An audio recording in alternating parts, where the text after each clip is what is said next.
Hello friends, it's me, and today, Game Theory. Even the trees in Minecraft have lore from the game theorists. Together, let's go. Let's start. Minecraft's trees have lore now? Yep, in a new update, Mojang has created moving trees, a new mob known as the creaking. But what is this thing really? Why is it here? And what can it tell us about Minecraft's ever-expanding history? Well, if you're feeling stumped, don't worry, theorists, because I have the answers, and I won't leave you behind. You know me, I'm a stickler for detail and a real sap for lore. And it turns out the creaking's bark may be worse than their bite. Hello internet! Welcome to Game Theory, the show that's always helping Minecraft's lore branch out. Okay, I'm done with the puns. For now. Instead, I want to... For now. Hello internet, welcome to Game Theory. Hi, subscribe.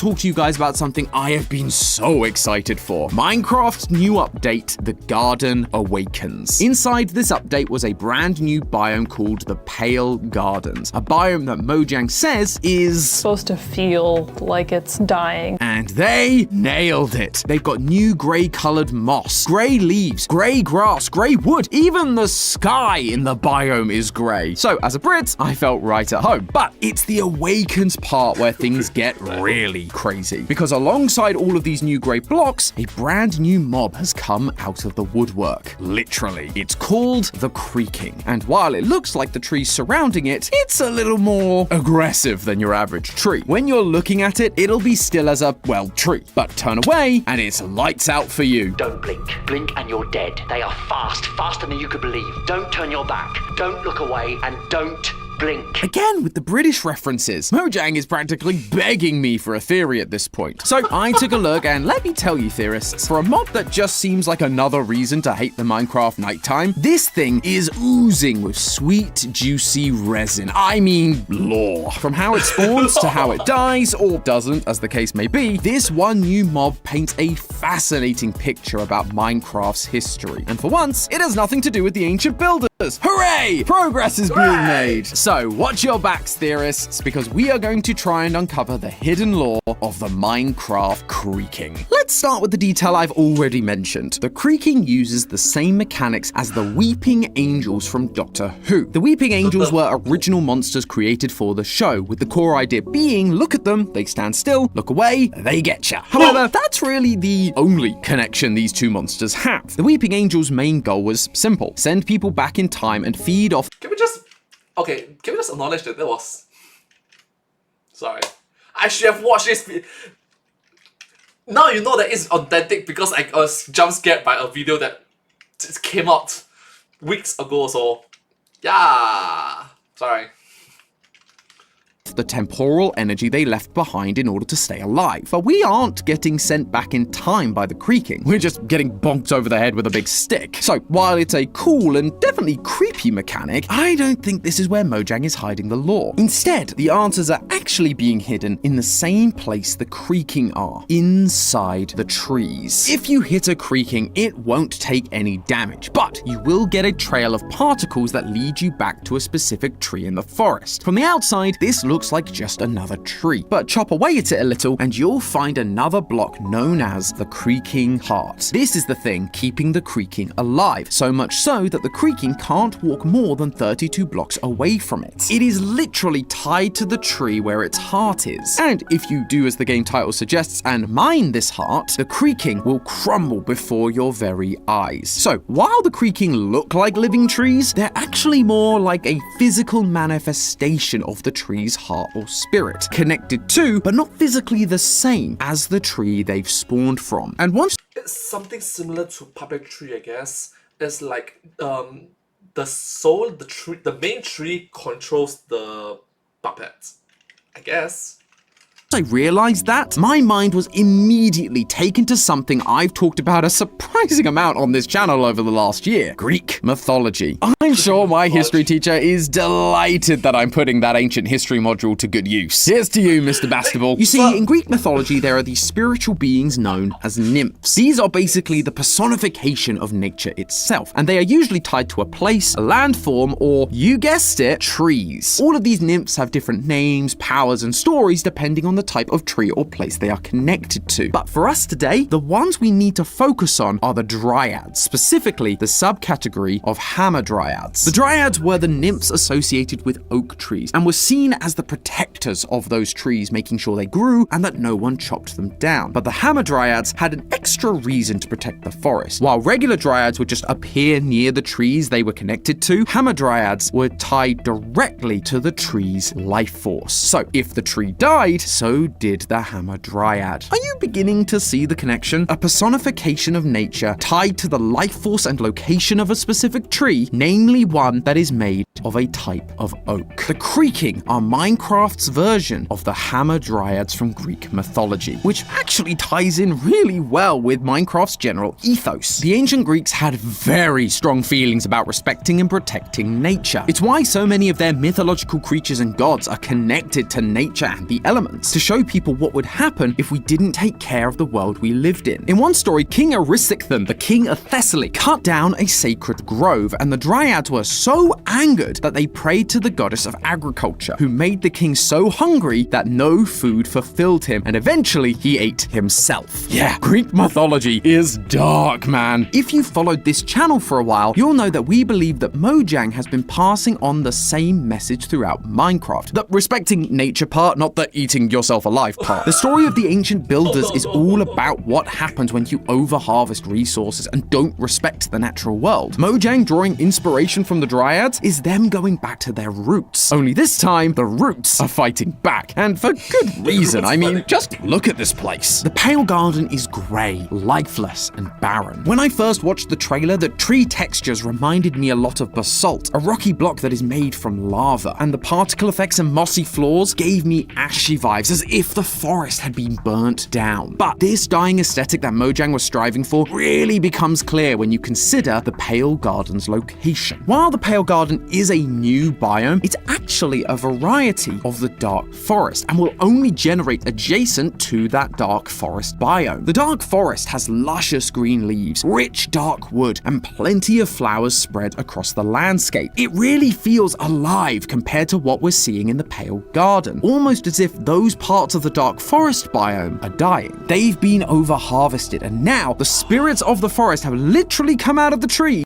in order to protect it from those who would destroy the biome further. The question is, who is responsible for the destruction of this forest? Is it us? Now that I live in America, I could see the appeal of chopping down a few pale oak trees for a white picket fence. But no, for once, this isn't the fault of us players, and surprisingly, it's not the fault of the ancient builders either. This time, it's down to the third most talked about suspects, the ones who happen to have a large naturally occurring structure inside the dark forest biome, the woodland mansions. That's right, our culprits today are indeed the illagers. Not only are these guys living right in the heart of the very forest that has been destroyed, but if you put any kind of illager near a creaking, whether it's a vindicator, an evoker, or a pillager, they will run for their lives. In fact, the illagers are so afraid of this thing that even a vindicator that's been named Johnny, who usually just goes on a murderous rampage of anything, will still run away from it. This creature is so terrifying that even the one that is on a psychotic killing spree is afraid of it. Maybe that's what Danny should have used to escape Jack Nicholson. What's even more interesting about this particular detail, though, is that they are the only mobs to react this way. If you put any other mob like a cow or a frog or even a regular villager, they just act normal. No running, no screaming, no nothing. Which implies there is some connection here beyond the creaking just being a spooky new mob. These two species have a history. At first I thought this history would be pretty straightforward. One of the illager's primary weapons is an axe, after all, which naturally would make you quite a threat to any forest. You chop down a few trees, take a few logs, the forest gets mad at you, and before you know it, you've got an army of tree nymphs trying to kill you. However,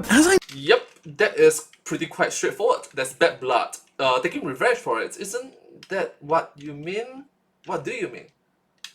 looked into it, I discovered that it goes way deeper than that. And it all comes down to this. One of the other new materials in this update, resin. This material forms on trees containing a creaking heart when you hit a creaking. You can also collect them by breaking a creaking heart without a silk touch tool. But there is one more place you can find yourself some resin. The Woodland Mansion, specifically in their item chests. And it's not just 1 or 2 pieces either. You have a 44.5% chance of finding it in any of the Woodland Mansion chests, which means the Illagers have a lot of this stuff. The Illagers weren't just chopping down the trees for wood to make their giant woodland mansions, they were collecting the lifeblood of the forest, the literal heart and soul of the trees, and slowly killing the forest around them.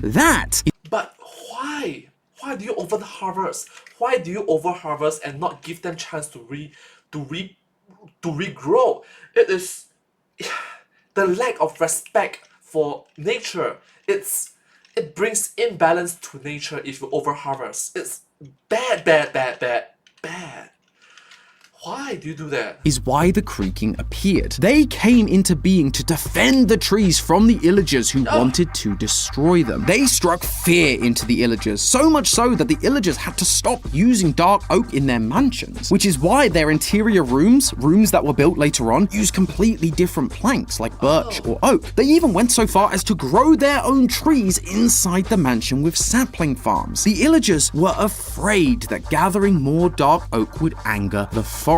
They are the reason the Pale Gardens exist. They over-harvested nature's resources and it took a toll on the forest, causing it to wither and die. And now the creaking will stop anyone from doing the same thing again. But then, look, I'm not trying to say that harvesting it is bad. It's important, it's fundamental to buildings, to constructions.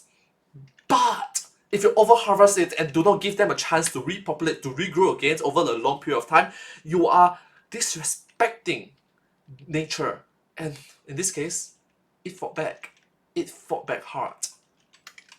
why collect the resin in the first place? Especially when it caused them so much trouble. Resin is only really used to create bright orange bricks that can give your builds a nice pop of color. But we aren't seeing any of those blocks used in the Illagers' woodland mansions. And we know it's not because of their lack of interior design skills. You don't just build a giant chicken out of wool unless you have some real taste. Not to mention the fact that resin is a pain to get. It literally requires you to either attack a creaking directly or destroy their heart, which isn't fun when the creaking is trying to kill you. It's a lot of effort for the Illagers to go to just to have it sit in a chest. So why collect it? It has to be for something we aren't seeing directly, but maybe it connects to the other factors we've already talked about. Resin is a viscous liquid that comes from trees, and it's used for many purposes like varnishes, adhesives, food additives, incenses, and perfumes. But when I went back to the Greek mythology that Mojang has been referencing, there was another sticky substance that came from ash trees. These are large, oak-like trees, but with a more pale, almost grey appearance, very much like our pale oak trees in the Pale Gardens. The sticky substance they exuded was known as manna, a sugary, sweet, thick liquid that was considered an ambrosial food by the Greeks. Basically, foods that they believed belonged to the gods of Olympus, and if a human were to eat them, they would be granted immortality, essentially becoming a god themselves. This is actually the origins of the Greek hero Achilles. While most modern versions tell us that he was made invulnerable by being dipped into the river Styx, in earlier versions, like 3 centuries earlier, he was instead anointed with ambrosia to make him invulnerable. What else is invulnerable? The creaking. And when you hit them, you can see this ambrosial immortality connection happening in real time. Hitting a creaking releases 2 sets of particles, some grey, some orange. But if you look closely, you can see that the grey particles move towards the tree, and the orange particles, the ones that are the same colour as the resin, move towards the creaking. The resin is what is giving the creaking its immortality. They shed their old dead particles and they are replaced by new resin to keep them alive. Resin isn't just some new useless block. In the lore, it's immortality juice. And remind me, which other race of beings in Minecraft have a heavy focus on immortality? That's right, the Illagers. In previous theories, we talked about how the Illagers were working with the ancient builders to try and defeat the Wither using the trial trial chambers, which is why there are pillager outpost-like structures down in the ancient cities. But after the devastation of both the Wither, the Warden, and their ancient builder friends abandoning them for the end, they knew they had to protect themselves. They began experimenting with life and death, figuring out how to control souls, turning the Allay into the Vex, villagers into Ravagers, and bringing zombies to life. But most importantly, they created Totems of Undying, an item that stops you perishing after a fatal blow. It also gives you a bunch of buffs, including regeneration and fire resistance, all to keep you alive for longer, to try and make you immortal. This is why the Illagers were really harvesting the forest. They were doing whatever they could to get their hands on the power of immortality. This resin, this ambrosia, this food of the gods would be the perfect thing to protect themselves from the threats of this world after the ancient builders, their protectors since the days of legend, left them to die in the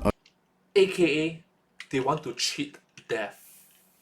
Or lengthen it, immortality, I guess. Lengthen their longevity, I guess. overworld. Using this resin, they could create their totems. But now, there are nymphs haunting the forests, spirits of the trees that the Illagers can't kill, and so they run away in fear. Even the trees that were supposed to be the solution to their survival were betraying them, just like the ancient builders they once trusted. But hey, that's just a theory. A game theory! Thanks for watching. World premiere on Game Theory. The trial chambers fill an important gap in the Minecraft timeline. That's right, these secret underground rooms are more than just a new challenge for veteran players. They are a window into the lives of the civilization who came before. The mobs and weapons left behind reveal they weren't just hiding underground from a monster, they were preparing to fight back, and they were doing so with the help of an unusual ally.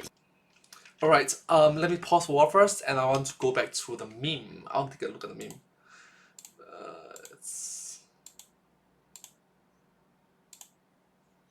They once trusted. But hey, that's just... So this... the Spider-Man meme. He's like, yo, it's the same. Hey, you, me, you. Anyways, thank you so much. Hope you enjoyed. Subscribe. Thank you. But hey, that's just a theory. A game theory. Thanks for watching. Thank you. Subscribe.